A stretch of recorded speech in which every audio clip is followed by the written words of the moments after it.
বুলি আসল রূপ সামনে আনে। বিস্তারিত জানতে সম্পূর্ণ ভিডিওটি লাইক দিয়ে দেখতে থাকুন।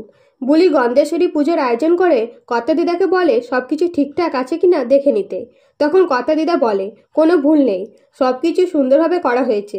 দেখবে মা গন্ধেশ্বরী তোমার উপর খুশি হয়ে তোমার সব মনস্কামনা পূরণ করবে। তখন বুলি বলে আমার তো একটাই ইচ্ছে, বড় কসমেটিকের দোকান করব, আর বুলি অনেক বড়লোক হবে।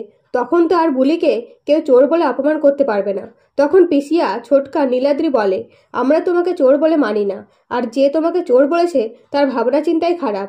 এই কথা শুনে বুলি বলে তোমরা খুব ভালো, কথা চলে যাওয়ার পরে তোমরা সকলে খুব কষ্টে আছো, তাই তো মা গন্ধেশ্বরীকে বলেছি তোমাদের কষ্ট যেন দূর করে দেয়।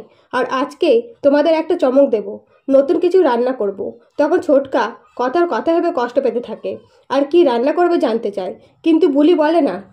এরপরে বুলি বলে ভালো সাহেব কি সত্যি সত্যি পুজোতে থাকবে না? এদিকে অগ্নি কথা ছবির সামনে দাঁড়িয়ে কথার সাথে কথা বলে। তখন বুলি এসে উপস্থিত হতেই অগ্নি রেগে যায় আর বলে বলেছিলাম না তুমি এই ঘরে আসবে না। তখন বুলি বলে কথার জন্য পুজোতে থাকবেন না। তখন অগ্নি বাধ্য হয়ে পুজোতে উপস্থিত থাকে।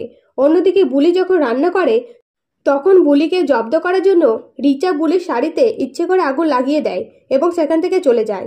এরপরে অগ্নি অঙ্কিতের সাথে কথা বলতে গিয়ে বুলির শাড়িতে আগুন দেখে সঙ্গে সঙ্গে নেভানোর জন্য চলে যায় এবং আগুন নিভিয়ে বুলিকে বলে দেখে কাজ করতে পারো না।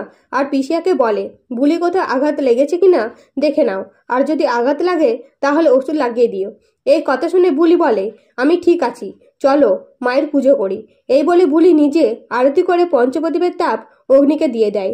এদিকে রিচা হাতে বিষফুল নিয়ে বলে এটা অগ্নির খাবারে আজকে মিশিয়ে দিতে হবে। তৎক্ষণাৎ বুলি সামনে এলে রিচা ভয় পেয়ে গেলে বুলি বলে আমাকে দেখে ভয় পেলে কেন? তখন রিচা কোনোভাবে এড়িয়ে সেখান থেকে চলে গেলেও বুলি রিচাকে চোখে চোখে রাখে। তো বন্ধুরা, নতুন নতুন আপডেট পেতে অবশ্যই চ্যানেলটাকে সাবস্ক্রাইব করে পাশে থাকবেন। ধন্যবাদ।